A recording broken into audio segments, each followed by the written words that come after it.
Welcome to episode number 147 of the Marine Layer podcast. We welcome on recurring guest Joe Doyle, a senior analyst at Future Star Series. We'll recap the Mariners draft and look ahead to the trade deadline. We'll go over our Dallas trip and get you ready for the second half.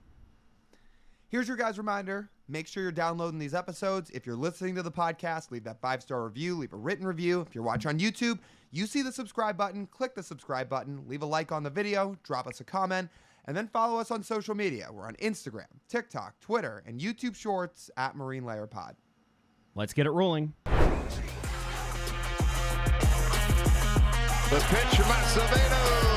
A drive deep to right field. Down the line. The Mariners win this game 2-1. The dream lives. They're going to the playoffs. 1-1 from Jansen. There you go. Left field. We got a tie ball game. Julio. Oh, baby, what a moment. Tie ball game is 7-7. And we welcome you to this episode of the Marine Layer podcast, part of the Just Baseball Podcast Network. Recording Thursday evening, July 18th, back in the Pacific Northwest from Dallas, Texas. Do you miss 102 yet? Not at all.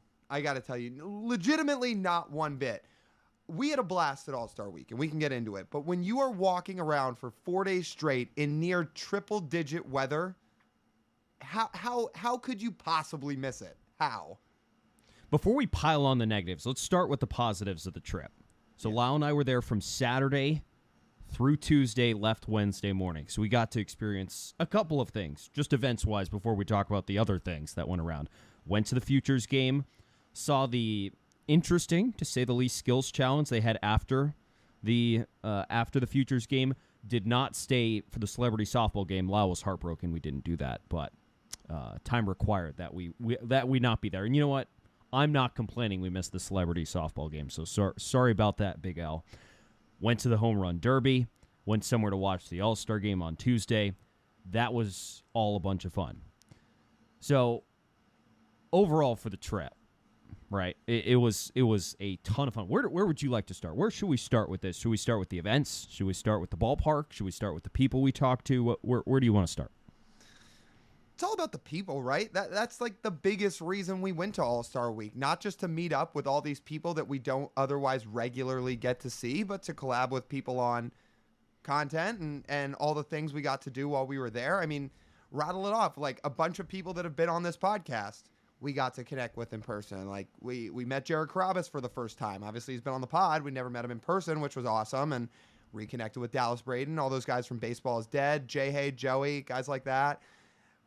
We met up with Babita Tailgate again, which if those are you guys that are on Instagram and TikTok and YouTube, you know him as the guy that goes around the country, world, and does all this different trivia and fan questions with fans, all tying back to sports. I mean, he's massive. He's got like millions of followers on TikTok. So him talking to Pitching Ninja, who we got to meet in person for the first time. We talked to Trevor May forever, which was awesome. That was on Tuesday before the All-Star game started, who, like, I mean, you guys know from watching his stuff, is just the man.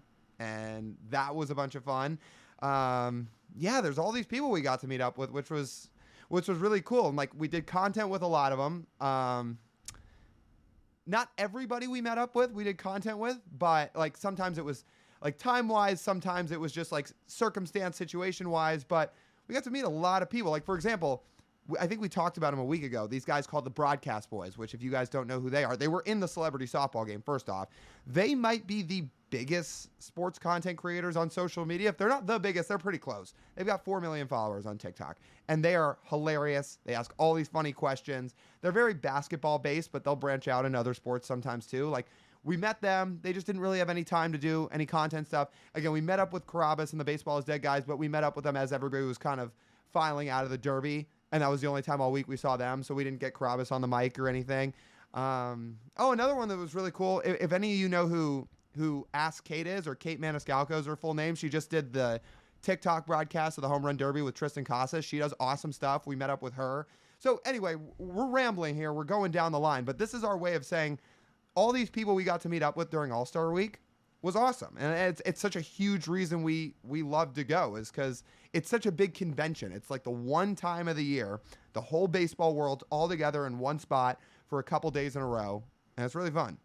Yeah, so that was a supremely fun part. Meeting a bunch of people as well. We met your former Little League teammate, Nick, who called into Brock and Salk when we hosted on Friday. I mean, that was pretty cool. You guys hadn't seen each other in, 15 years? But 15 years. Down there in Texas, we're able to do that. We're able to meet a bunch of Mariner fans. We're able to meet a bunch of fans from other teams who we got on our vlogs, which stay tuned to our YouTube channel. They'll both be coming out here soon. Would you like to? I've just got one thing to add to that, too, is you might want to actually keep an eye on T-Mobile's social media accounts, like actual T-Mobile. So the reason I say that is I have a friend who you now met for the first time. His name's Alex Day, who is also a very big content creator. He's basically known at this point as the New York sports content creator, but he also does a bunch of really fun mini mic questions with athletes, and he's really, really good at it. Like, you should go check out his stuff.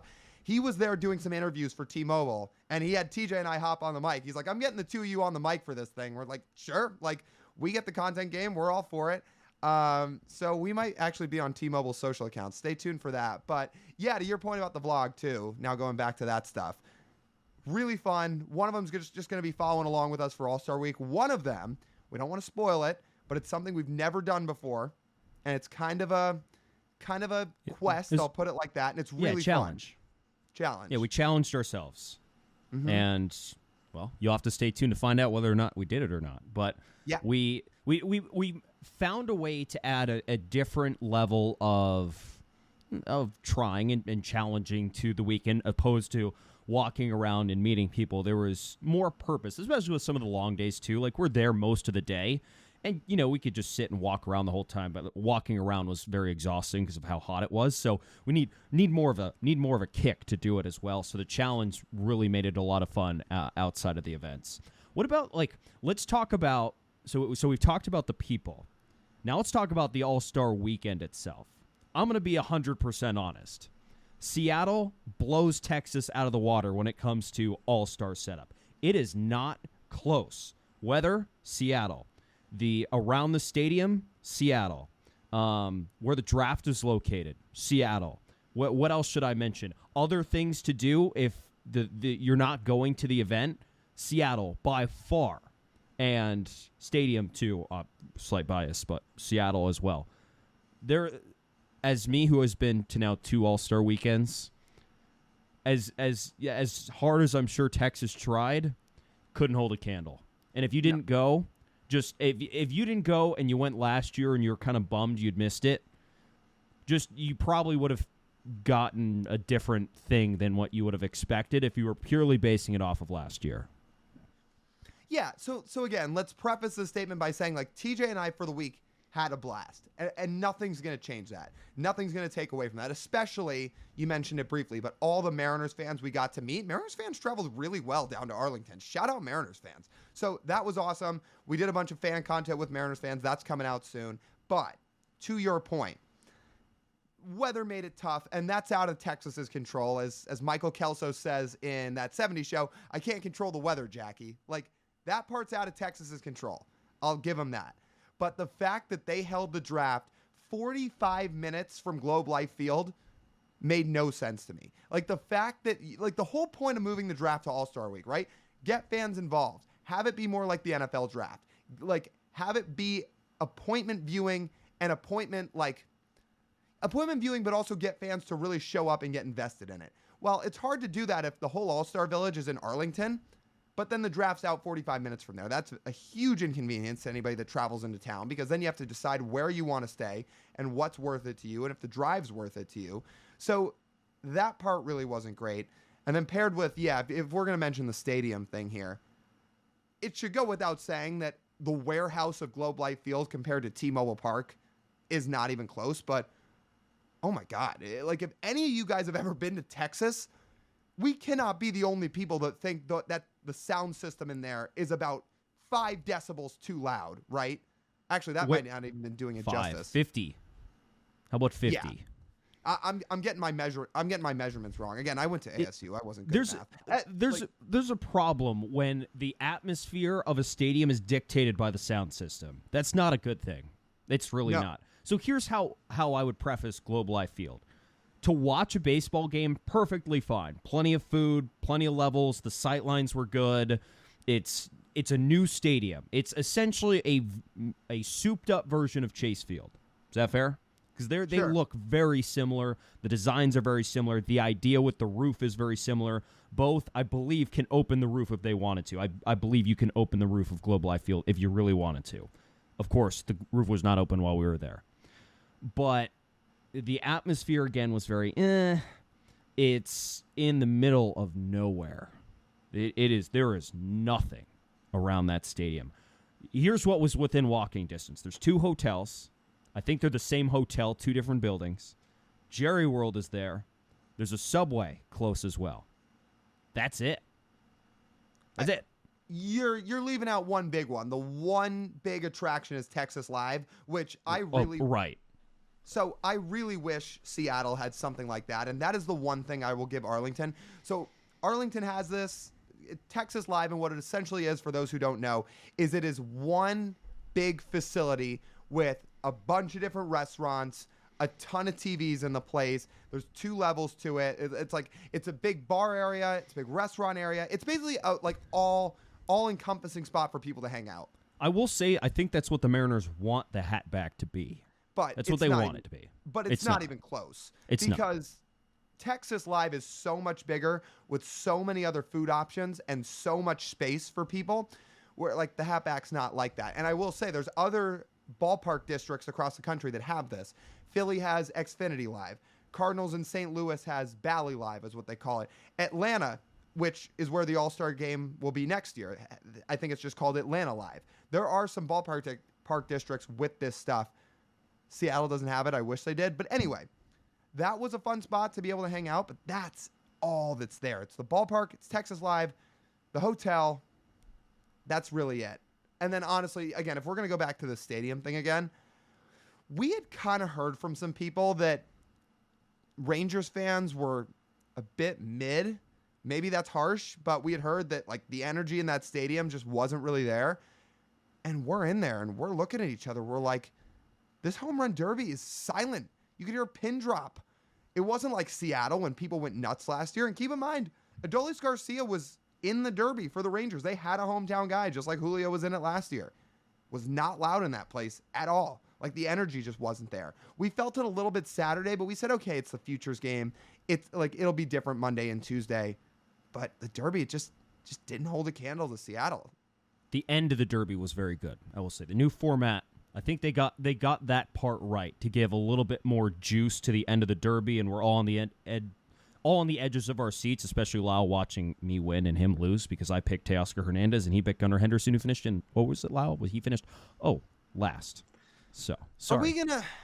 Well, you'll have to tune into the vlog. I gave an animated reaction to Teo winning the home run derby, so stay tuned for that. But like, how fitting.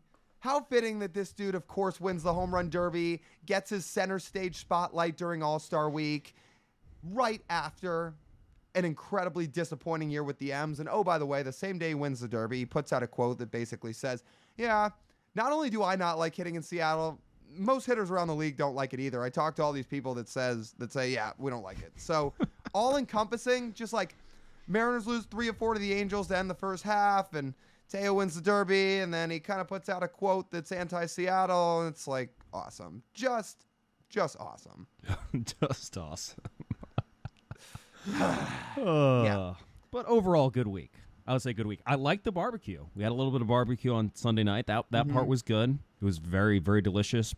Pecan, however you pronounce it, lounge on the east side of Dallas. That was very good. I was very happy with that. Yeah. Otherwise, the food, like, we didn't branch out too much because this again boils back to the point that everything in Texas is so far away from each other, so far. Wow, I live in a small town right now. I do a lot of driving. Texas is more sprawled than where I live right now. Like, how is that a thing? I live 100 miles from a major city, and it's less sprawled here than it is in Texas. So crazy. like somebody asked if we were going to rent a car when we were there. We're like, no, we'll just Uber. And that's like less of a pain and easier anyway. But I do understand now why the question was asked, because so spread out. It's crazy. Yeah. Let's talk some Mariners before we get to Joe Doyle as we get ready for the second half. Do you have anything else you want to finish? Let's do that.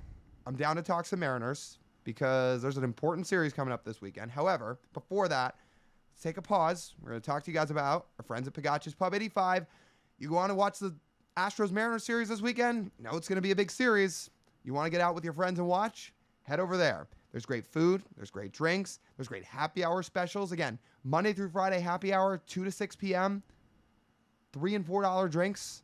How much more can you ask for? Get there early, get some good drink specials, then stay and watch the game. There's more than 20 TVs in the place. There's dart and there's pool. There's darts and there's pool too, I should say. Go do all that. Have an awesome time with your friends. That's over at Pagacci's Pub 85 in Kirkland. So, yes, let's talk some second half, Tej. So the Astros are in town tomorrow. Biggest series of the season, yeah? To this point, absolutely. So why is Logan Gilbert not starting? Because the Mariners announced their starters for this series against the Astros. Luis Castillo will start on Friday. George Kirby will start on Saturday. And Brian Wu will start on Sunday. Now, they said they want to get Wu into the rotation because they said based on how he is thrown and his injury status and all that, they don't want him sitting longer. So that's why they decided to start him on Sunday. But why is Logan Gilbert not starting in the series? The biggest series of the season. He pitched on Sunday. If he were to pitch, did not pitch in the All-Star game. If he were to pitch on Saturday, it would be normal rest. No, sorry, it would be 5 days rest on Saturday. If he were to pitch on Sunday, it would be 6 days rest. He's going to pitch instead, though, on Monday, and that's going to be 7 days rest for Logan Gilbert. Yeah, he's pitched, I think, the most innings in the American League this season. It's a little puzzling, I will say. They have the rationale I think that was given was that they want to line Logan Gilbert up for the rest of the season. And I will say that is a slightly fair point. Here's who Logan Gilbert will pitch against down the stretch run of the season. He'll pitch against the Phillies, best team in the National League. He'll pitch against the Dodgers, second best team in the National League. He'll pitch against the Yankees. He'll pitch against the Rangers in the second to last series of the season against the Rangers. He'll pitch against the Astros in the final series against the Astros this season, and he'll pitch the finale against Oakland in Game 162. That's kind of fair, but I also think none of those starts are important as this one upcoming because of the trade deadline and because the Astros are breathing right down your neck. I agree. I agree with all that. You asked me why is Logan Gilbert not starting? It's not fun to give this answer on a podcast because we always like to be a source of information. My answer is I don't know. Listen, we're just podcasters, right? We're fans like everybody else. We are not Scott Service. We're not Jerry DiPoto. We're not Justin Hollander. We don't have all the information. Maybe there's reasoning that they have that we don't have for why it makes more sense. However, we're going to sit here and give our take. Never on this podcast do we ever say we are 100% right. What we're saying is gospel. You should 100% take our word. We never say that. We are going to give you our take, though. And our take from an outsider's perspective is this is a mistake because you've got a 1-game lead. If the Astros win this series, you're out of a playoff spot. You're right. There is no more important series than this one right now. Yes, maybe you feel differently in September. Here's the other thing, too. There's no guarantee the rotation doesn't have to get reslided again here at some point. There's no saying that somebody doesn't need some extra rest or somebody needs to get bumped up or who knows. There's no guaranteeing Logan Gilbert's going to be perfectly slotted up for Game 162 or the final game against the Astros come September. So with that being said, when you got the most important series of the season happening right now to date, you got to throw your best guys. And why your all-star is not throwing in this series when he'd be on 6 days rest, I have no idea, man. I really don't. Here's the if the ultimate concern was we don't want Wu sitting around too long, why is he not starting on Friday? He'd have plenty of rest still. Sure, and then you could go Wu, Kirby, Gilbert. That's fine. Again, or even Wu, Castillo, Kirby, like they currently have, like the same three. But they would say the ultimate rationale is we don't want Wu sitting around an extra 2 days to pitch or if Logan was pitching an extra 3 days to pitch. We want him pitching as soon as possible to get him back in a rhythm. But it's not even that. Instead, we're arguing over 24 hours of him sitting. That's it. It would be either Wu starts on Sunday, which he's going to start now, or he'll start on Monday. 24 hours. I cannot think that is that big of a gap. It cannot be that big. No, and again, I would not be, if they were going to go Wu, Kirby, Gilbert, like I wouldn't be up in arms. Luis Castillo has been fine this year, but we have talked about at different points of the year, he has not really looked like an ace. He's been a good pitcher. He has not been an ace.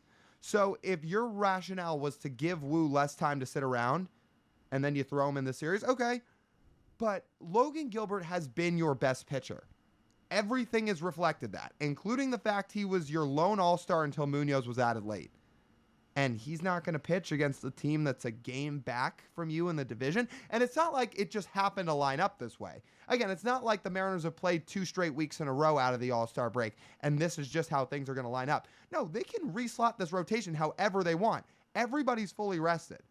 But they're choosing to not pitch Logan Gilbert against the Houston Astros and instead have him pitch against the Angels. I don't know.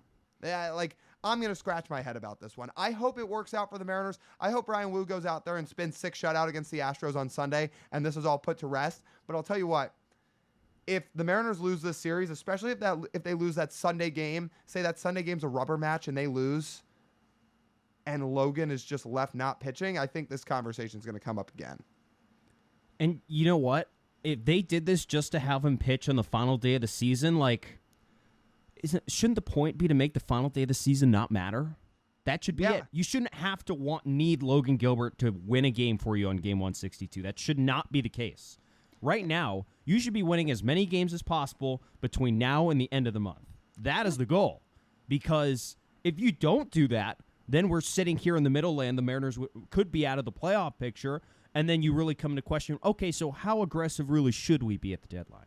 Yeah. No matter who's available, as Jerry DiPoto goes on Brock and Salk this week and says that the trade market for the most part is stagnant because every team is essentially holding serve because they don't want to give anyone up. Everyone's in the race. So what if the Mariners just lose a couple of games and then think, well, it's probably to price someone away, we'd really have to overpay, and we're not in first place, so why should we do that? Why should we do that? And part of that could be because they didn't start Logan Gilbert against the Houston Astros. The team you need to beat. This is the team you need to beat. This is it. You don't need to beat the Phillies as much. You don't need to beat the Dodgers as much. You don't need to beat the Yankees as much. I don't care about the rest of the Texas series and Houston series in September. Because you know what? If you're not in the race by then, who cares? It doesn't matter. Rather than if you go and sweep the Astros this weekend, then your lead's back to 4. And then you've got a decent grip on the AL West again. And then you can go trade for Kyle Tucker. Anyway. It would be a lot easier to sell a Kyle Tucker trade with a 4-game lead after this weekend. All the more reason to pitch Logan Gilbert in this series. But he's not pitching, at least as it's been spelled out. I don't see why it would change. Yeah, I don't know. I'm with you. You don't want to have game 162 matter. And guess what? Again, if it matters, if it ends up actually having meaningful purpose the end of the year, that last series against the A's, they will find a way to get Logan Gilbert to pitch. Again, there's so much time to reslot this rotation moving forward in the second half. If you need Logan Gilbert to pitch in that Astros series and then pitch on the last day of the season or the last weekend of the season, you can find a way to reslot the rotation moving forward to do that. Right now, you need to be worried about these 3 games against the Houston Astros. Again, I hope this all works out and that we're wrong and that we ended up just wasting a ton of time having this conversation. But I think the two of us saw this today and both said, what's going on? And for Bryan Woo, too, for someone, like they said, they want to get him back in rhythm. They want him to get back in the flow of pitching. Does starting against the Astros do that? I mean, this is a hot team. They've been scoring a bunch of runs. If you take a look at what has made Bryan Woo successful this year, it's been pitching against bad teams. He has dominated terrible teams. You know who the Mariners play starting Monday next week? The Angels. Yeah, where he would have pitched anyway. And to be fair, Woo did not have a good last start against the Angels. However, he was bound to have a tough start at some point. Again, he's been so dominant when he's been on the field up till this point. But yeah, exactly. Like if you want to ease Brian Wu back into things, because it's no secret that he's battled a lot of injuries so far this year. Wouldn't you rather have him face the Angels than the Astros? I would. That's just me. Yeah, I would too. And, bouncing Brian Wu around to in this spot against starting him on Sunday against a hot team. And, Brian Wu hasn't had a good start since June 6th. Quality starts. June 6th. He went 6 innings. That was the last time. June 6th. It's been a little bit. And, yeah, I don't know. I don't know, man. This 2 weeks going to suck. It's going to suck. It's going to be 2 miserable weeks of podcasting. No, I'm kidding. It won't be miserable weeks because we love doing the podcast. I'm stretching the truth there. But watching the offense, yeah. Because is the offense, the way it sounds like, if you listen to Jerry DiPoto on Brock and Talk, doesn't sound like much is going to change in 2 weeks until the deadline actually arrives. The way he was portraying it doesn't sound like many teams are answering phone calls right now. They're not. Even with the draft over, doesn't sound like many teams are willing to part with any sort of player that would be available. So let me say this, because I saw that quote making its rounds on Twitter, especially about DiPoto saying, we'd love to do something that has the potential to be dynamic. We just don't know if it's going to be available. We've gotten the sense that it may not be available. Let's also keep in mind, people, no matter what happens at the trade deadline, you can't get worked up over what's being said on the radio unless you're being presented cold, hard facts. If the Mariners had a trade for Luis Robert in the works right now, do you think Jerry DiPoto's going on Brock and Salk and saying, yeah, we're on the verge of acquiring a potentially really, really elite player, and we just got to get it done? No, he's not telling the public that. So if you're getting mad about what's getting said on the radio, take a deep breath. You know when you can get mad? After the trade deadline has passed. See what happens before then, and then let's judge. Because going off what is being said or not being said on the radio is not good for anybody's sanity. And neither is watching this offense. Well, yeah. So they do need to make some trades. Like let's not bury the lead here. They need to make some trades for some bats. But I'm not going to let Jerry giving a quote on the radio affect how I think the Mariners should or even will operate the deadline. Again, maybe it happens late. Maybe teams want to see how far into July they can get to really evaluate who they are as a team. But you know what? If the trade deadline surpasses and the Mariners have 2 or 3 new bats that are 105 to 110 WRC plus hitters, may not be Luis Robert, but I'm okay with that. Before we get to Joe Doyle, let's hear a word from Game Time. Summer is here, guys, and that means it's time to get out to T-Mobile Park and watch the M's. Want to get out to the Pen, grab a drink, and watch the game with your friends? Let Game Time help you get there. With killer last-minute deals, all-in prices, views from your seat, and their lowest price guarantee, Game Time takes the guesswork out of buying MLB tickets. The Astros are in town this weekend, the biggest series of the season. You know what that means? That means tickets are going to be in high demand, and the Game Time app will help you get through the crowd to secure your tickets. Get in for as low as $41 tonight on Friday, $31 on Saturday, and $26 on Sunday. Get a panoramic view of your seat and toggle the all-in pricing feature so you know how much you're paying and what the view is before you buy. Your purchase is covered with the most flexible customer service policy in the ticketing industry. Take the guesswork out of buying tickets with Game Time. Download the Game Time app, create an account, and use code JUSTBASEBALL for $20 off your first purchase. Terms apply. Again, create an account and redeem code JUSTBASEBALL, JUSTBASEBALL, for $20 off. Download the Game Time app today. Last minute tickets, lowest price, guaranteed. So with Joe, we talk a little bit of trade deadline. We do spend most of the time, though, on the draft. We talked a little bit about the Mariners' first-round pick, Jarangelo Cijntje, on Monday when we did our reaction episode. Dive into it a little bit more in-depth with Joe Doyle. Also talk about the rest of the draft class as well. A bunch on Ryan Sloan, some of these relievers they drafted. They also drafted an extremely fun two-way player who could sprinkle around in both, given on what his tools project in the Mariners minor league system. He's got a lot of fun details on that. The first time we've had a guest on 3 times. So congrats to Joe. He's the best. We saw him in Dallas, but he's right there with us. We talk a little bit about the setup. That's how we lead off the conversation. He wasn't a fan either. No.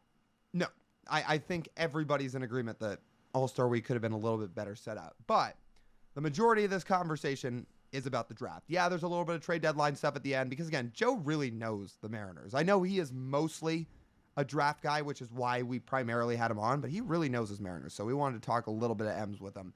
But yeah, he's the best. Like, he breaks down the draft so well. We go through so many of the different picks. He really gives people an insight on what the Mariners are getting and what to expect. We spent a lot of time on St. John Sloan, which we talked about those two a little bit on our podcast on Monday, but we said we're going to have Joe on Friday because he's going to break it down way, way better than we can, and that's exactly what he did. So you're going to learn a lot in this conversation about the Mariners' top 2 draft picks and about a bunch of their draft picks in general.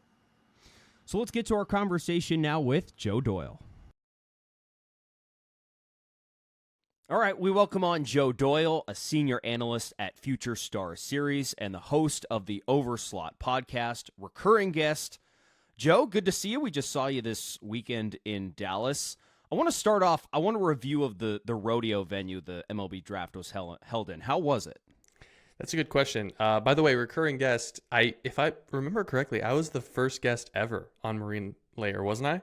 The first guest ever? You were the first guest.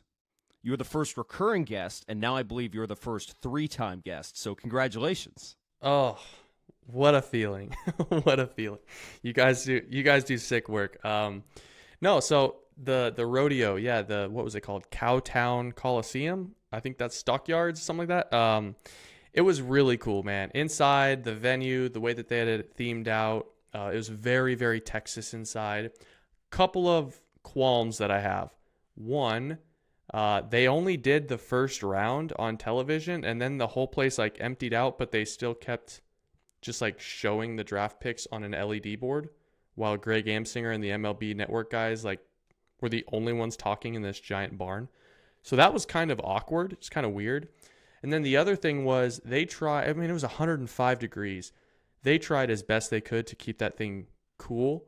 Man, by the second round, that thing was an oven. It was so hot, and we didn't get out of there until like 10:15 because the draft ended at 10 Central. So a couple things: find a cool venue, and please start the draft at 3:00 next year. MLB, please. I want to do a checklist of things you could have potentially worn just based off your environment. Did you wear a cowboy hat? No. Did you wear cowboy boots? No, but now I wish I would have worn Spurs. That would have been so sick.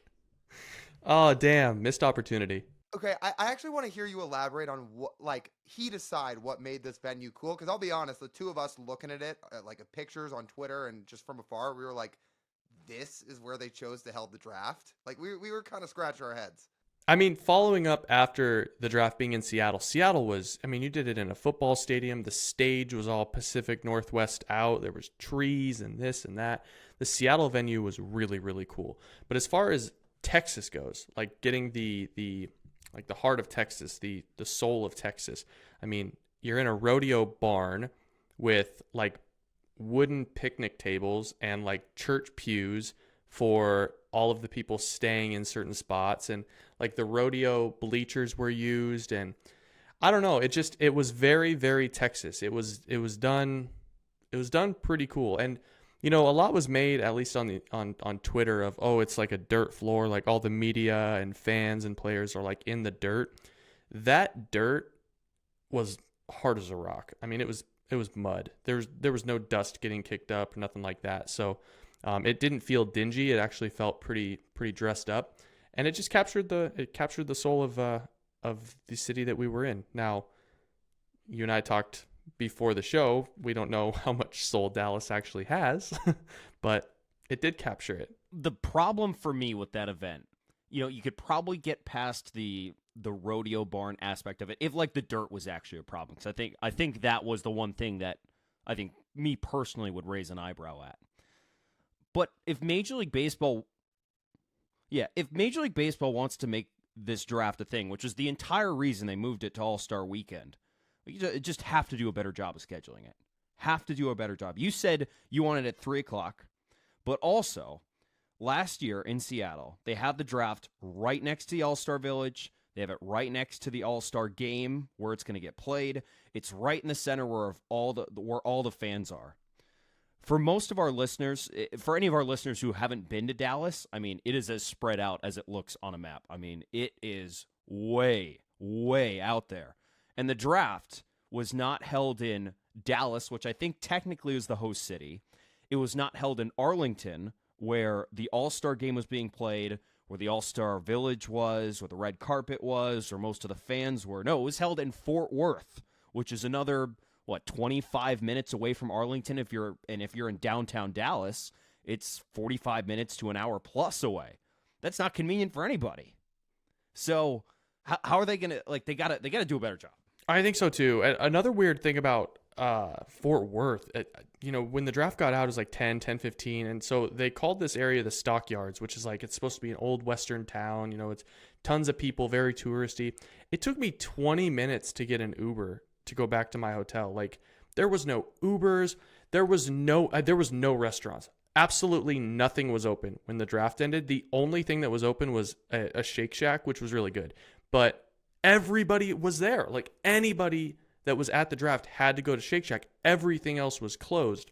So, I mean, yeah, dude, having the draft be almost a half hour away from the All-Star game and having to pick and choose which city you're actually going to stay in, depending if you're going to all those events, definitely sucked. And having everything in one spot in Seattle was a lot nicer. Man, if we're my last thing on this is if we're going to stick on the food topic for a minute, that sounds like a nightmare in Fort Worth. I'll be honest, there wasn't many options in Arlington either. You could walk into Texas Live and you've got some options, but if you want to do anything else, you're kind of out of luck. There was nothing there. The cliches about Texas I found to be very, very true. It was Chick-fil-A was always open. Shake Shack was always open. You could find either one of them every other block. And then besides that, you're right, man. I didn't see a lot of variety in terms of options for restaurants and things like that, at least when All-Star festivities ended. So, yeah, me and some friends went to Texas Live as the Celebrity All-Star game was going on. And that place was an absolute zoo during that time of the night. So, yeah, Dallas, definitely not. I went to Colorado. I went to Seattle, obviously, and now I've been to Dallas for these events, and Dallas certainly takes a pretty distant third. Yeah, I would say that too. I think all three of us could say we were, I guess, a little disappointed in the setup. I think it was okay for the players for going there. The hotel's across the street. You get everything you need. You get in, you get out. The stadium's brand new. The playing field is fine. They had fun, but the fans. I hope Atlanta is better next year. I mean, just peeking on a map, I know Truist Park is great. It's outdoors, different than the atmosphere that's in Globe Life Field, but it has a similar issue where it will also be a bunch of miles outside of the metro area and where a lot of people are going to be staying. So I think we're going to have to see next year as well. Probably when we'll have you back on again, we could just make this a yearly thing where we talk trash about the MLB's failed execution of the All-Star game. So I think that'll be good.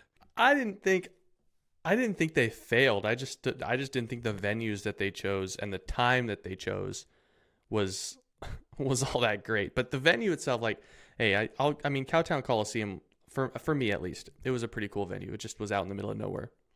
Let's get into the draft. Let's talk about something positive, because the Mariners did do something positive in the first two rounds. I think that's what we'll spend a majority of the time on. But let's start with the switch pitcher, Jurrangelo Cijntje. Is this one of the most unique prospects ever? Is that a fair statement?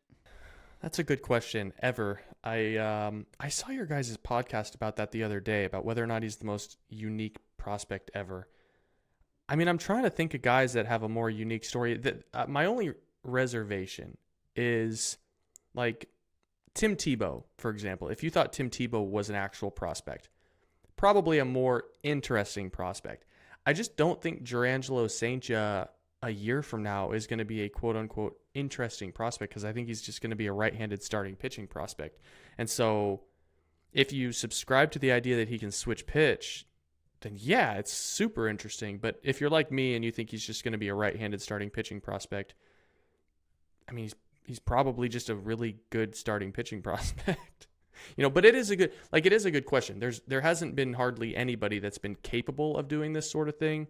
And I'm trying to think of more interesting, nuanced stories like Tebow and some of those, maybe Michael Jordan coming up and trying to do that sort of thing. Yeah, I mean, he's certainly up there. Yeah, that's another good one. Russell Wilson. I mean, yeah, you could throw the football, baseball guys, the Deion Sanders, Bo Jacksons of the world. I'm trying to think if there was a guy like I think Jose Altuve was a pretty interesting prospect when he was coming up. 5'5" second baseman that's lighting the world on fire. Like, how does this make any sense? And then, you know, the Angels drafted a guy that was 7 feet tall this year, 6'11" this year. That's a pretty interesting prospect. So. Or I guess one more is we could do. I think it was Jim Abbott was his name, who didn't have a left hand. He just put his arm into the glove and made it work. So yeah, Jurangelo is certainly in the top 10. I'll give you that. So as we get into the switch pitching thing here, which is kind of the route I think we're going down first, because you just mentioned it. The Mariners say they're going to let him at least start out as a switch pitcher, although you and I think a lot of people believe his future is a right-handed starting pitcher. My follow-up to that is I think you're right, and I think most people are right that his career will mostly be served as a right-hander, but I wonder, do the Mariners have in the back of their mind the idea of trying to get creative with St. Joe a little bit, in the sense of mostly he's going to be a righty, but let's say there's a lefty that comes up that has really bad platoon splits and doesn't hit against lefties. Could they say, oh, for one batter, you can switch over to the left side because the matchup plays right, and that's maybe why they'll let him continue to switch pitch? I think the only scenario that makes sense is if they think they can unlock a little bit more from the left side. Now, he obviously knows what he's doing. He's been up to like 94 from the left side, 95 from the left side, but I look at it like this. Like, if you have Joey Gallo coming up to the plate, right, and you're like, I don't really want to pitch to this guy from the right side, is 98 with a flat approach angle, a solid changeup, a back foot slider, and a cutter, is that a better option than a guy throwing 90 from the left side with a slower 81, 82 mile an hour slider? For me, at least, I would think that if you have conviction that you can command the changeup, it's still a better option from the right side.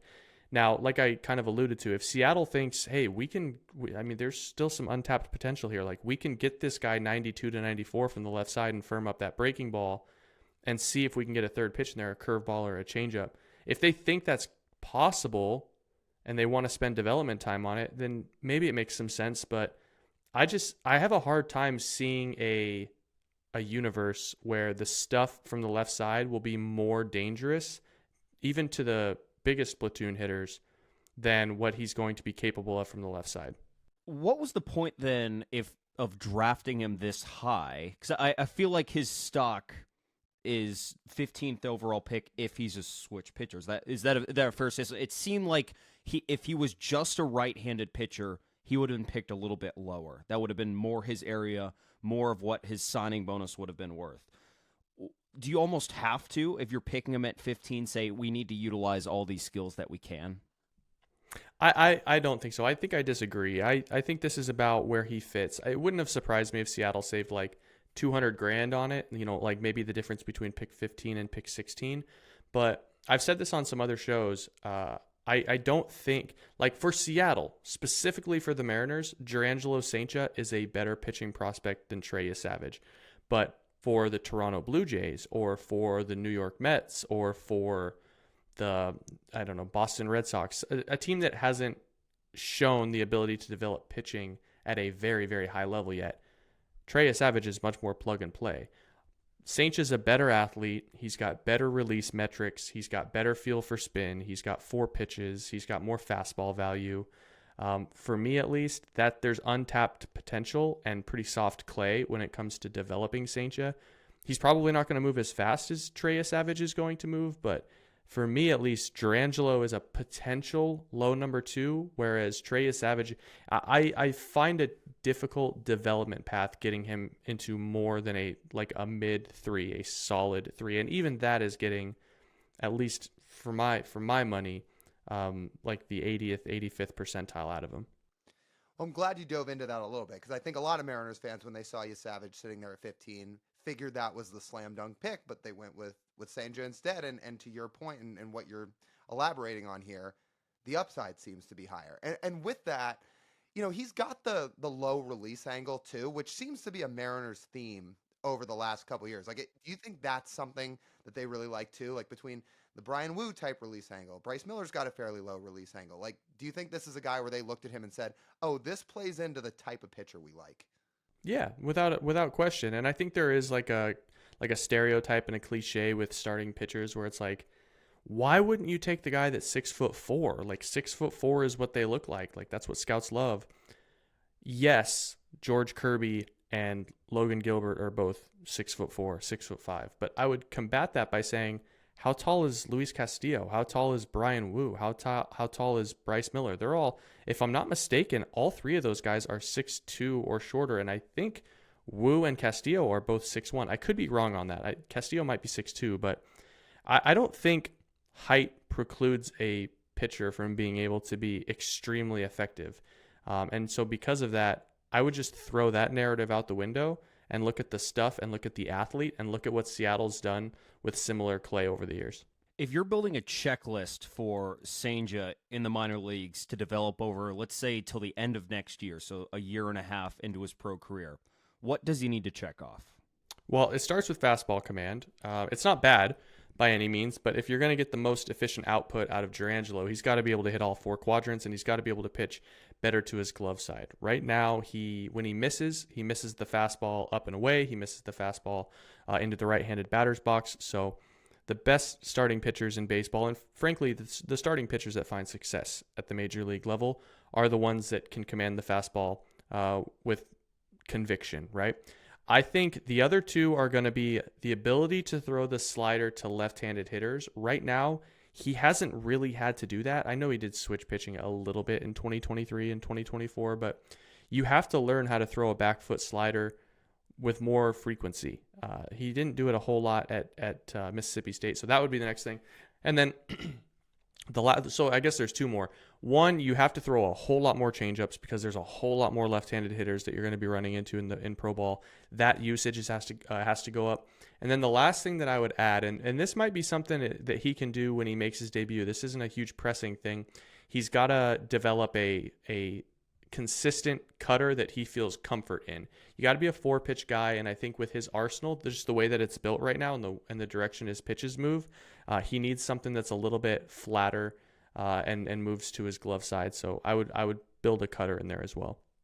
If we're gonna move on here, second pick of the draft, and honestly, you can argue maybe it's not as unique as the Senja pick, but it's up there in terms of them drafting Ryan Sloan because they way overslotted this guy by a ton. They're giving him what's reported about $3 million, which I'm going back and looking at Seattle's draft picks in the DePoto era.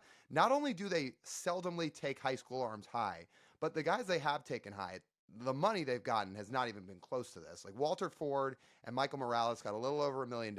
Sam Carlson got $2 million all those years ago.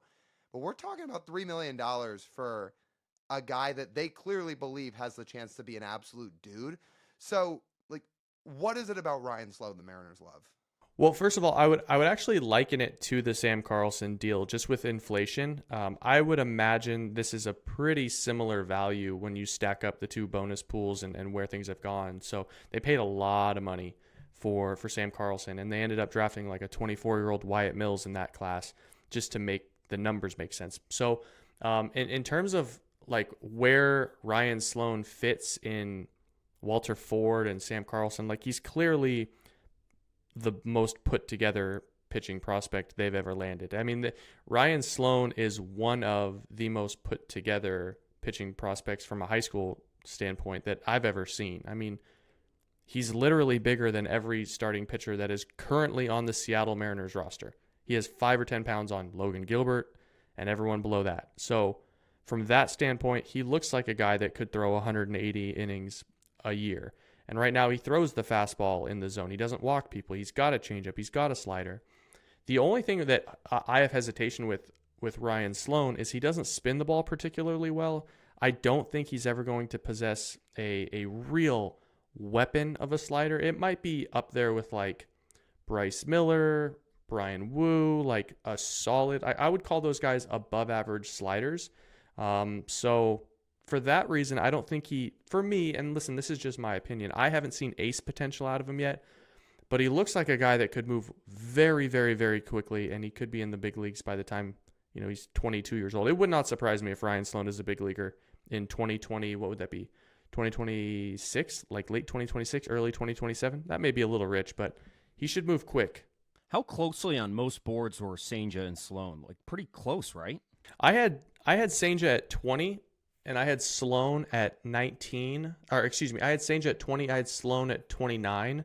I think Pipeline had Senja at like 16 or 17, and they had Sloan at like 19 or 20. So, yeah, I think I was actually one of the lower evaluators on Sloan in the industry. I mean, I think almost everybody had him in the 15 to 25 range, and I had him just outside of that. But, yeah, I mean, clearly, by all accounts, the Seattle Mariners drafted 2 of the top 30 picks in the class. I don't think there's any hesitation with that.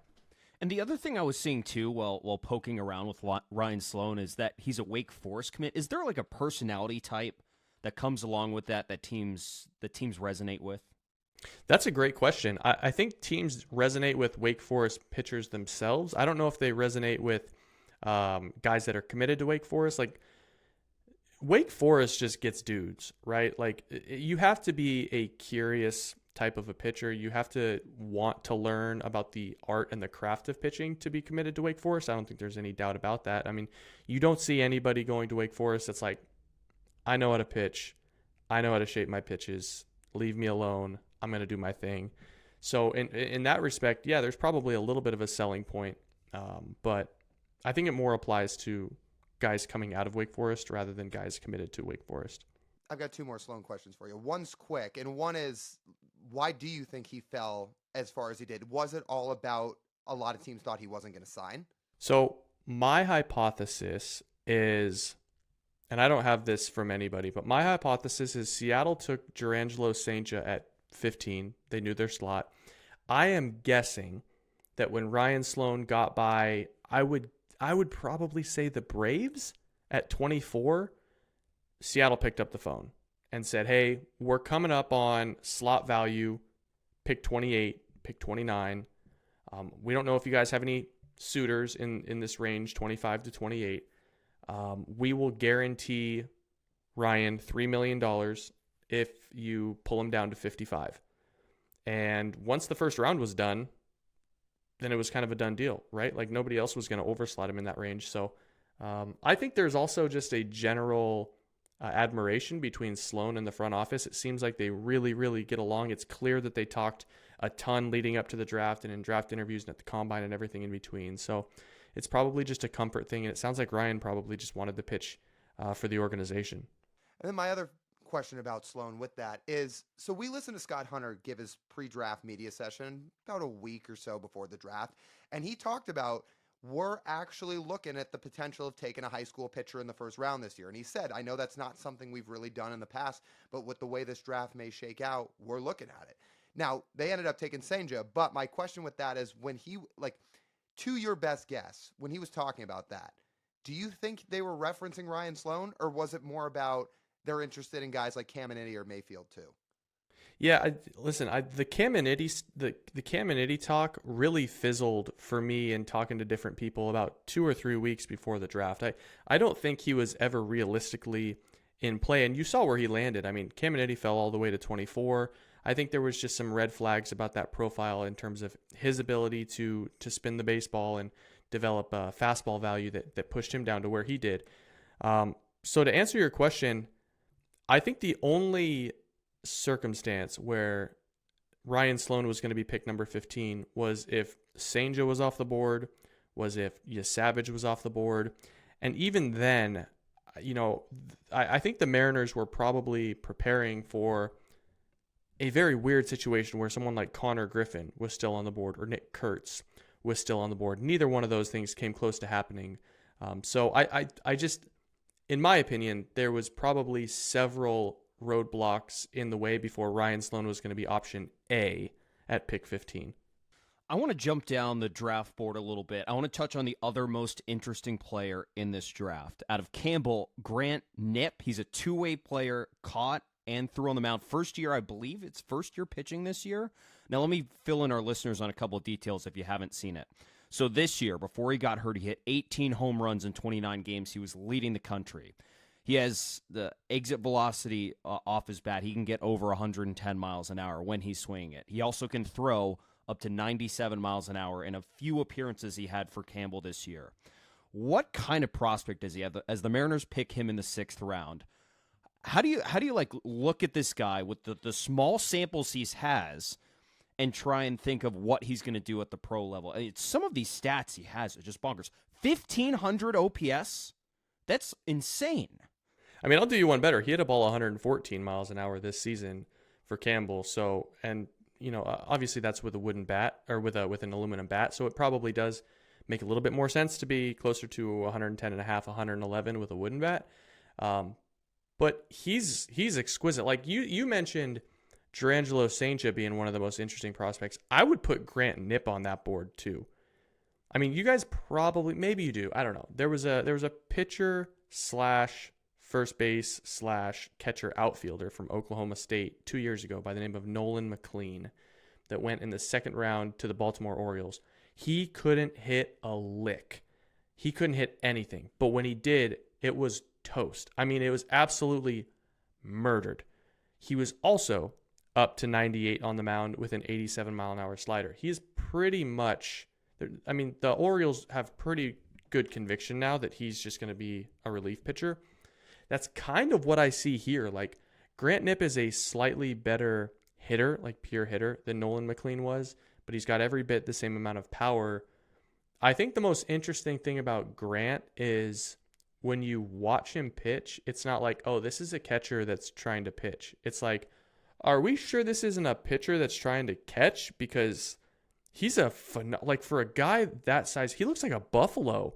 But when he's pitching, I mean, it's fluid, it's athletic, he's got direction, he can repeat, and his fastball shape is tremendous. So I think, I mean, it's pretty hard to hit in the big leagues, and the bar to catch is pretty high as well.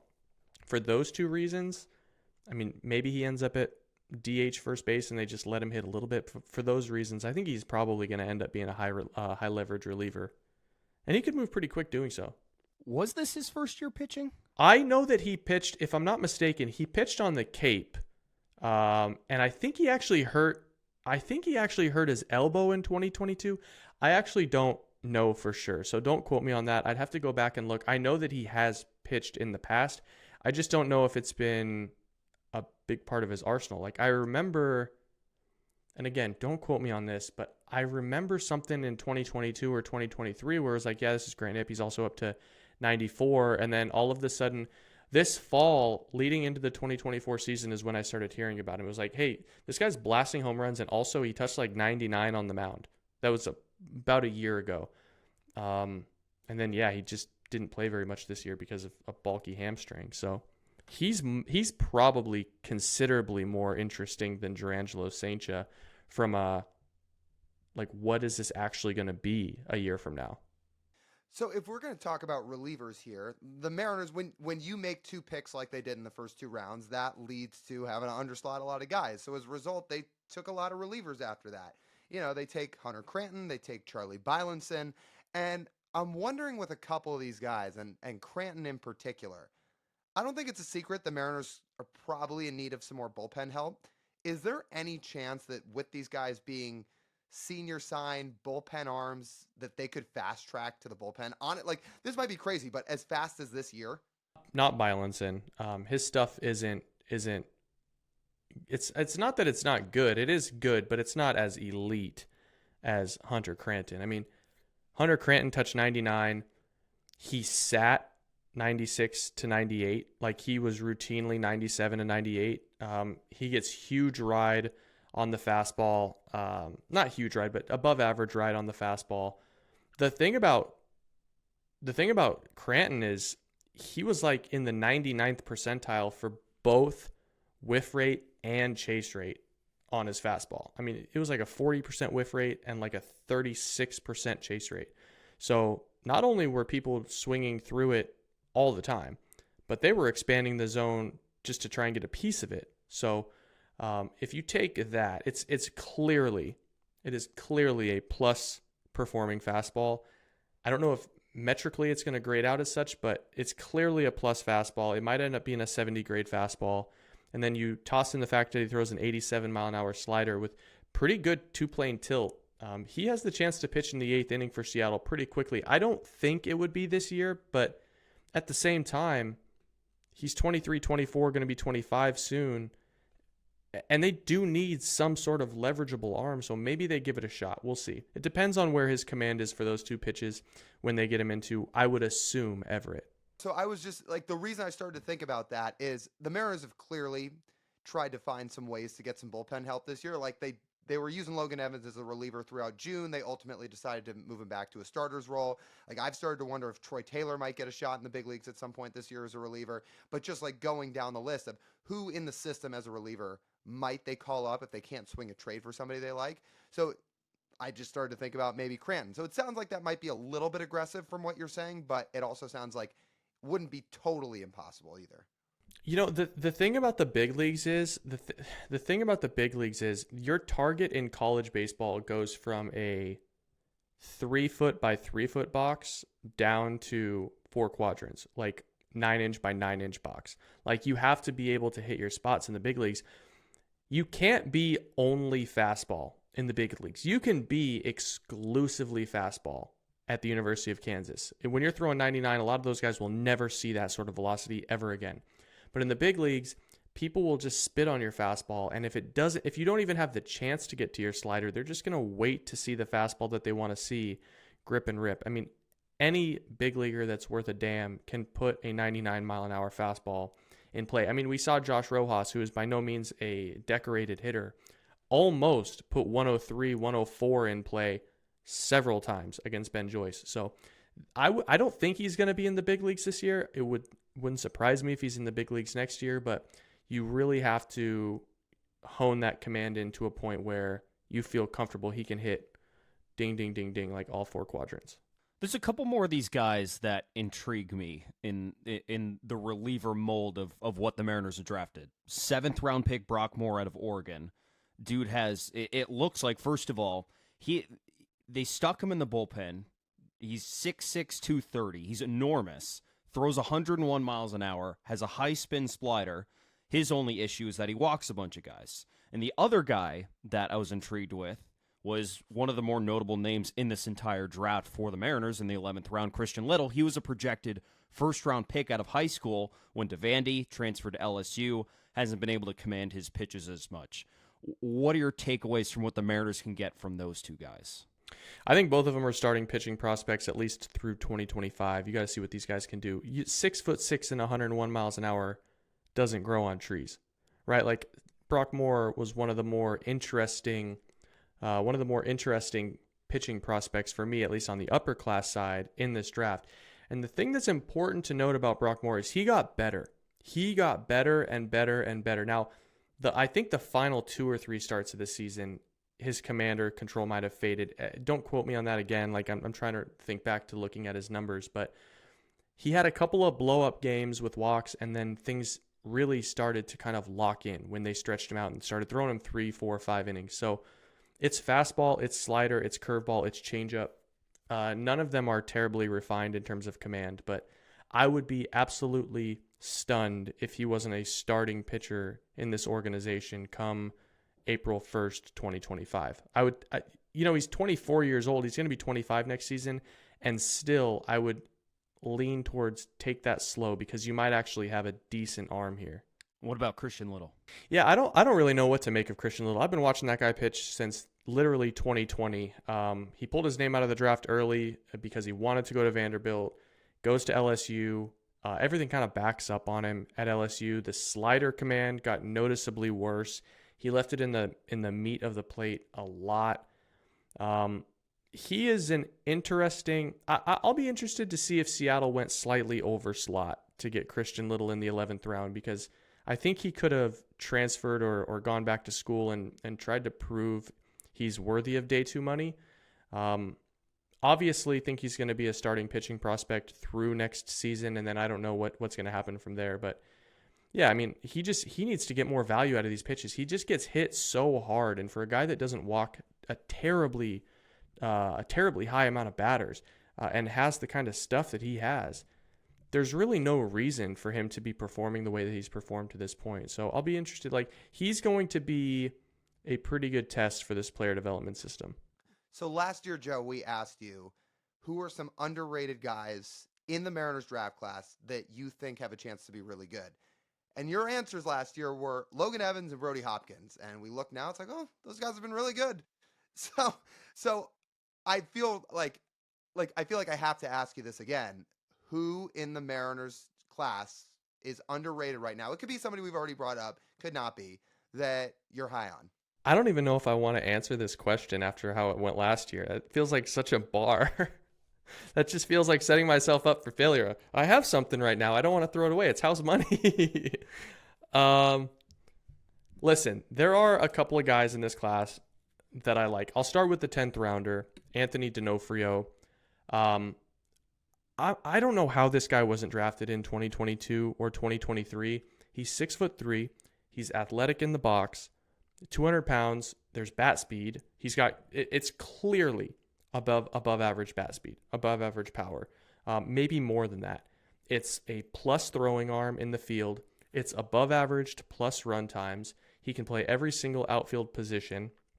Do I think he's going to hit enough to reach that kind of Jake Fraley ceiling? Like, I think he's probably got more power and less hit tool than Jake Fraley. It's not a great comp by any means, but if he hits enough, he could be that sort of a fourth outfielder, a guy with a little bit of pop. Actually, honestly, a better comparison might be Dom Canzone. He's a better athlete than Canzone, but both of those guys have exceptional power. D'Onofrio's got a better arm. D'Onofrio's a better runner than Canzone, but kind of similar body types. But anyways, I'm rambling a little bit. Anthony D'Onofrio would certainly be a guy that I would circle.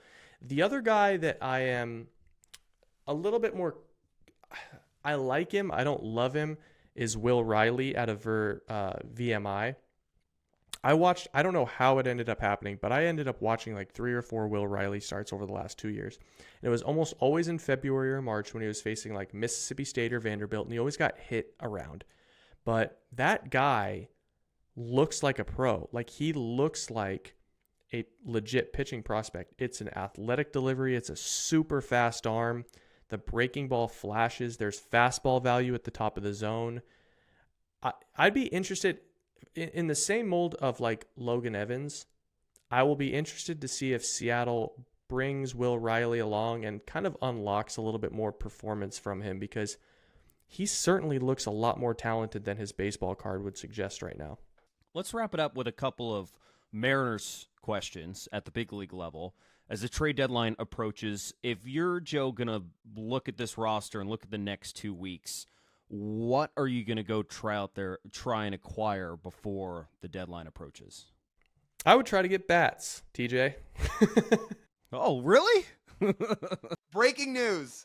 That would be my tact. Yeah, I would try and go get bats. I would just personally, I think the Jazz Chisholm rumors, if he's legitimately a target for Seattle, maybe it's more a sign of the health of the market than it is their interest in an actual player. But I mean, I don't understand that one at all. At all. I mean, he's been less valuable this season than Josh Rojas. And that's nothing against Josh Rojas, but like, when you're talking about from a value standpoint, don't you want someone more valuable than Josh Rojas to supplement the team right now? You're paying for 2.5 years of a guy who has some whispers out there about being a bit of a nuisance in the clubhouse. And another thing with the Jazz Chisholm things, like, do we really believe Scott Service is the manager to tame that sort of a personality? I don't. Like, now if it was Buck Showalter or Dusty Baker or Ron Washington, sure, like, they could probably, it's, put up or shut up, or you can go home type of thing. I don't get that from Scott Service, so I'm out on Jazz Chisholm. The guy I have circled is Nico Horner. I think a year and a half of Nico Horner on this infield, the ability to shift Polanco around and Rojas around and kind of play matchups and get more contact into the lineup. I think he would be an absolutely tremendous add for this team.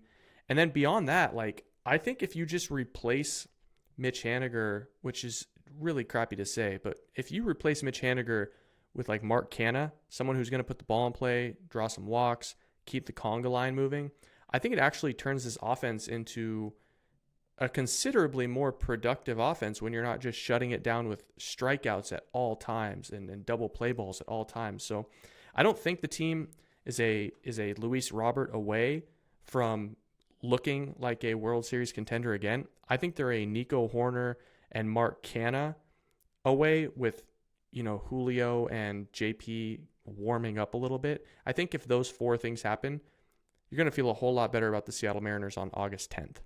So I have a couple follow-ups for you. And for those who don't know, by the way, for those listening, like obviously Joe spends most of his time doing draft coverage and things like that, but Joe can talk Mariners as well as anybody. So that's why we're sitting here talking some Mariners with Joe here.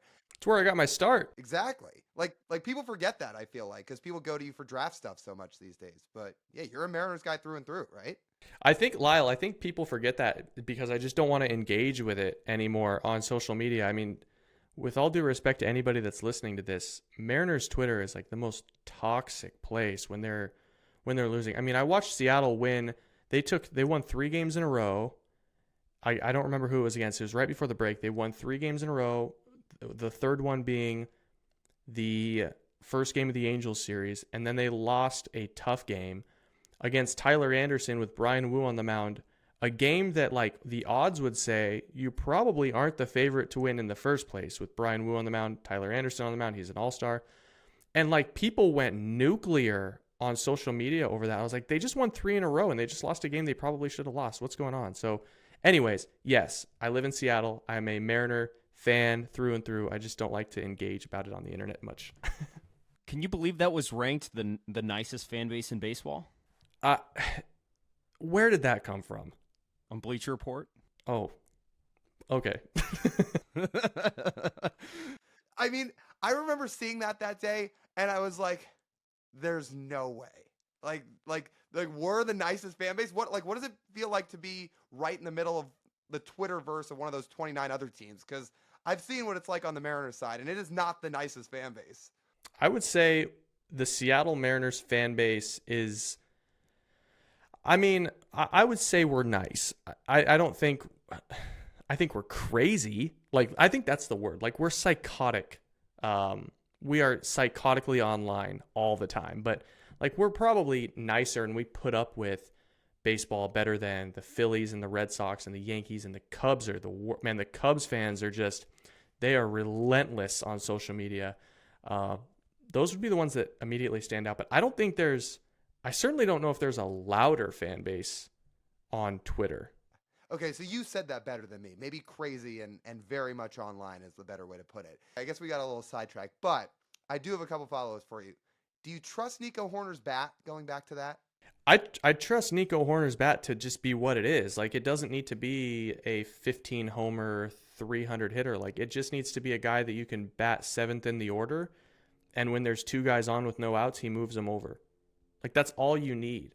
Like, the amount of times that this offense has stalled when, like, whoever, Mitch Garver and Ty France got on, and then, Dom Canzo strikes out or Mitch Haniger hits into a double play. Like, it's such, this lineup obviously has issues from its star players, but even more so than that, the fringes are just brutal right now. I mean, you can't expect to win if the 7, 8, and 9 guys not only can't move the conga line, but also can't get on base for JP or Julio in big moments. I mean, we talk about, as a fan base, we talk about, Julio hasn't been that good in big situations. I would point out he has not had very many opportunities in big situations. We don't talk about it much at all because he rarely comes up with runners in scoring position and a big moment on the line. It's just, there's nothing at the bottom of the lineup that can prepare, like that can set that up. So I would challenge people to kind of look at that. Like, yeah, he's actually been really good in big moments, but my issue is there just has not been many of them, not many opportunities for him. So here's my other idea with TJ and I have talked about this a little bit about how the Mariners could potentially operate the trade deadline. And this would be new territory for the front office because they don't usually go out and trade for Reynolds. But we started to balance the idea of how do you get offense for this year and not waste the 2024 pitching staff while also not depleting your farm system? Because I think it's becoming clear. Like, the amount of star-level bats that are going to be available at this deadline are very few and far between, and the ones that are out there, like Robert, the White Sox are asking for unreasonable packages for him. So we floated out some idea of, what if you actually went and, for once, got some Reynolds this year? You went and got Brandon Lau. We said you went and got Michael Conforto. If those teams, like, end up selling, and maybe somebody else that's a corner infielder, primarily first baseman. Like, do you think they'd consider that this year, knowing what they have in the pitching staff?